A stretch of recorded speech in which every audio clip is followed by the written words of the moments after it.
Me and 5 of my friends and colleagues are working on our final Capstone project as part of the Sheridan game design program. Development of this project will take place over 8 months and is split into 5 phases. This devlog will cover the final weeks of our project's pre-production phase, as we prepared our minimum viable game milestone, which is a version of our game that contains only the absolute basics required to showcase our game's core concept and appeal. This was our busiest milestone yet, and we're super excited to show you all the updates to our game. Let's get started. Our team has been debating for quite some time whether to have the game in first or third person. Third person had some clear benefits, but we were concerned that the time investment for implementing it would be too high, and we discovered more issues because of it. Since we struggled to come up with a satisfying conclusion, we ended up running an A/B test to determine which of the 2 perspectives we should use. After conducting 17 playtests, we were aware it wouldn't be statistically significant data due to our small pool of playtesters. Still, we saw similar ratings between the 2, which made us choose third person. This decision was made because we had worked with our first person build for the past 2 months, and the third person build was made in nearly a week. Our 1-week-old build performing equally to our 2-month-old build told us that the switch to third person would give us more room for improvement, and if we did find issues, it wouldn't affect our players' reception of our game as much as we thought it would. Lastly, these playtests also gave us some useful insights into what our players were doing and revealed to us some pain points we needed to work on going forwards. Something we wanted to be able to do was drop an item and jump onto it and then back off before it fell, kinda like a cartoon character. Initially, we did away with the idea, as freezing an object in the sky briefly would create issues when trying to throw objects. However, I realized a quick and simple way of getting our desired effect while working around this restriction. I made a quick edit to our prop script, delaying our application of gravity when an object is released. This way it can float in place for a brief moment before falling, while still being able to receive forces if the player were to swing it around. While initially we wanted this for quick and unique movement options, we also found out it gave players who accidentally dropped an object a small margin of error to recover from. Nice. For our MVG deliverable, we needed a simple controls document that summarized our game's pitch and demonstrated our controls. We had planned to showcase the game using a controller, so me and Anona quickly whipped up a document that explained what each button did and some art to go with it. An issue we ran into consistently was that players were having trouble knowing things even after we made super obvious controllers. To mitigate this, I wanted to make a simple dialogue pop-up system that would let the characters in the game say small things to the players on the side of the screen. I wanted it to be non-intrusive to the game experience and serve to add a bit more NPC characterization while also giving us a crutch to rely on when we needed it. During our next test after MVG, it ended up being pretty helpful and reduced confusion surrounding the mechanics and level direction. Additionally, some players wanted the dialogue to be repeatable, so we added a toggle for that as well. So since the proof of concept, we made a couple of pretty significant changes in terms of direction. First things first, we're doing third person now. This idea actually came from one of my infamous hear me out moments where I present ridiculously ambitious ideas under the premise that no idea is a bad idea. And after a week-long debate, Juan's A/B testing and analysis showed us that the third person prototype Braden and I slapped together in a couple of days was pretty much just as enjoyable as the first person version we've been working on for a few months, so here we are. With that, unfortunately came a bunch of mechanic reductions, such as the yank, snapback, and a few other things. We were still kind of struggling to pick a direction for how the actual game loop should look like. Our professor suggested that we should identify and lean into the why of the experience, which, for our game, is the NPCs that are being saved. So, I suggested that rather than having NPCs be a simple objective that players must bring from point A to point B, why not turn them into something a bit more interactive?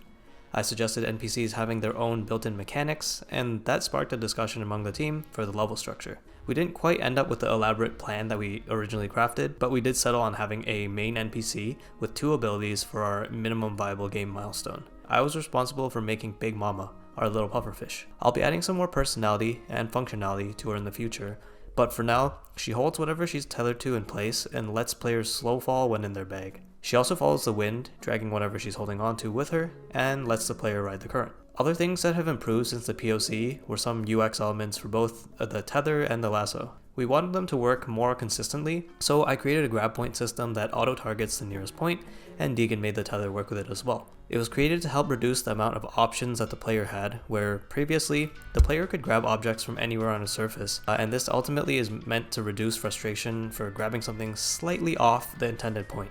I also added what I call object manipulation mode, so that players have the choice between that physicsy, more freeform hold, and something a little bit more consistent, reliable, and controllable. There's also a free rotate version that has another toggle as well, but that also has the same issue of the complete freedom, so this version I'm not really sure if we'll be keeping. Finally, I added a mantle to give players some more leeway when missing a jump or exploring, and reworked the swinging to be more realistic. using a rope constraint to lock players to a pendulum arc. We got some pretty big plans for how to continue moving forward, so stay tuned. For the MVG, I changed how the tether works when attached to Big Mama, created the dynamic crosshair, I did some shader and texture work, and supported the team with other things that were needed. We want Big Mama to act as an anchor to hold platforms or objects and players could properly climb on it. We also wanted this to work only on one tether. The tether uses Unity's configurable joints to handle all of the physics and connections. The first thing I did was to have different set of values for the joint settings, whether an object is tethered to Big Mama or not. Normally, an inactive tether will only have a length limit and can freely rotate. For Big Mama, however, every drive force except for the Y drive is set to a value of when the tether is inactive. This forces the object to face towards Big Mama at all times and decreases swaying, but keeps it interactable. A problem we encountered was that the player character moves the attached platform too much. This results in the platform being inconsistent and unstable for the player to climb on. As a solution, when Big Mama holds an object with the tether, the object's weight would be drastically increased and the tether's force would be increased proportionally as well. This greatly reduces the object's movement caused by the player but keeps it moving for a bit to appear natural. The next thing I want to show is a dynamic crosshair that tells the player if the tether placement is valid. In this version, tether placement is invalid when the tether length is above the set limit and when it is attached to coral. When the tether placement is invalid, the dot on the center of the screen turns into an X, signaling that it is invalid. When you point towards a valid surface, it turns back into the dot. I also changed the color of the tether preview, making it red when tether placement is invalid. I quickly made the simple water shader. Since the level is inside of a storm, you would expect some water flowing down and have some body of water located around the level. To create water flow, I combined two different scrolling normal textures together at slightly different speeds, then use this as the surface normal. A simple refraction effect can be made by using the combined scrolling normal textures and adding it to the screen position node. Then you plug it into the scene color node to distort the UVs of the screen. It has some problems in some situations like glowing shells, but it's fine for now and I will improve it in the future. I multiplied the scene color with a color parameter, and this essentially acts as a color filter to change the tint of the water.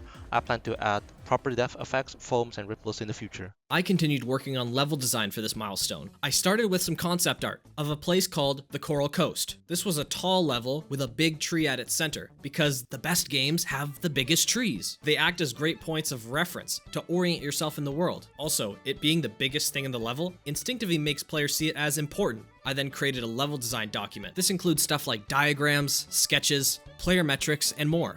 Before making a full gray box, I actually started with a super quick block out of the space to get an idea for how the sketch's composition would feel in 3D. I quickly discovered that having platforms so close to the tree would kind of ruin the view, because instead of this, it looked more like this. So I spread out the platforms, which made everything feel much less crowded. One thing I learned from this blockout is that it was too simplistic for the puzzles I was envisioning. So while I was going to keep the idea of a big tree in the distance, the level's layout would need a drastic change. This led to the first pass of the gray box. Something that heavily influenced the design of this level is that it features a new method of saving NPCs, which is cleansing them in these rays of light instead of bringing them to spikes. Another new feature this level would showcase is your companion character, Big Mama. She was actually still in progress starting level design, so I had to create rough dev tools to imitate her abilities, so I could continue developing the level without having to wait for her to be finished. Thankfully, Alora made this helpful design document I could reference. After finishing the first pass, feedback was actually quite poor. Many issues were that it had poor metrics, so players could easily bypass some challenges. Also, the hub-style connection between areas led to awkward backtracking, and players were wondering what was exactly being gained from having these branching paths. The new light shafts also had some issues, because multiple drop-off points made it confusing on how to find the NPCs. The light rays act as beacons, but they're only relevant once you have an NPC to bring it to. Finally, the tutorial area was too short, and didn't give players enough time to adjust to the complicated controls. With all of this feedback, it was time to move on to the final gray box. I started with making a bunch more sketches and diagrams for how I wanted to update the level layout, based on everything I had learned. The feedback I received heavily influenced this new design. I expanded the tutorial section to include much more beginner challenges for the player. I also kept the branching paths, but made them loop back to the center of the map, which helped prevent tedious backtracking. There's also just a singular drop-off point now, to help keep players focused on finding the lost animals, not these light beacons in the sky. I was much happier with this level, and feedback was also more positive. But there are still plenty of issues I plan to address moving forward. For one, we discovered the mantle ability is absolutely overpowered. It can be used to skip almost any challenge thanks to the bumpy terrain. It's definitely going to take some work from the programming and level design sides to keep this mechanic from breaking our game. Another big problem I noticed was players were forgetting to grab the lost animals, the main objective of the game. I think this is mainly because the levels themselves are quite challenging and also more linear. So players would become extremely focused on just getting to the end. And once they made it through the level, they'd be like, wait, what was I supposed to do again? Oh yeah, I was supposed to get the NPC, which is now all the way back, and I can't even go back because I just did a one-way path.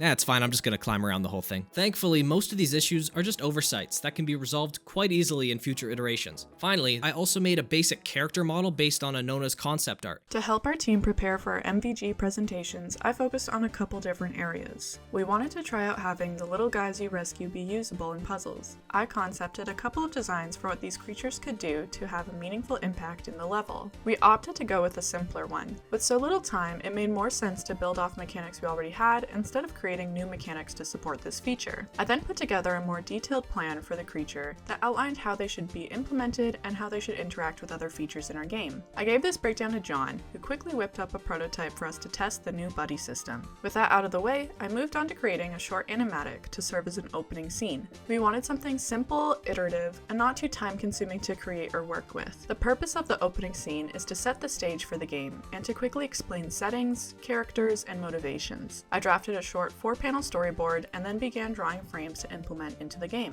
Once all the frames were done, I made a script that allows you to order frames and set how long each frame will be displayed for. After putting it all together, we had a simple animatic that played before starting our game. The last thing I did to help out with our MPG build was to art a section of the level. The level was divided among me, Anona, and Brayden. We used the gray box base that Brayden had made and added assets, textures, and props to add visual interest, clarity, and just make it look nicer overall. Hey, it's Anona, officially back to report on art stuff again.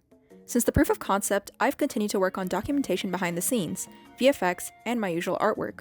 That means character design, 3D props, UI assets, and doing an art pass on the level. I also did some playtesting, to really help with figuring out where we could improve our game's design, and to find if there were any game-breaking bugs we needed to fix immediately. For documentation, I helped write and clarify what our design goals were. This included things like our guiding design pillars, the narrative premise, our project scope for MVG and the final build, our future goals as a studio, and our current art direction. It definitely helped us shape things like level design, and how we approach tutorialization throughout. I also helped keep the team up to date with things that we needed to do, by reminding them in a definitely non-panicky way over Discord, and in person. For VFX, I spent a long time just trying to learn about it, and make a lightning effect for the background in the storm clouds of our world. You can hear more about the process I went through while learning about it on my YouTube channel, Ononakazi. Sorry for the plug. And now to my area of expertise, art. For the MVG build of our game, I came up with some quick designs for NPCs, based on our discussions about what abilities it would have. We went with the name Big Mama, much to my delight, so I focused on making her design feel fitting for the moniker, and making it visually functional. By this, I mean making it so that her use as a floaty companion is immediately understood by players. We may redesign her in the future, but for now, this worked, and matched the game's aesthetic well enough. For UI, I remade our team's logo to be a bit cleaner, and I also remade the game's logo, which is still temporary, but more themed around our aesthetic now. I made some quick talk sprites for the player and Big Mama as well.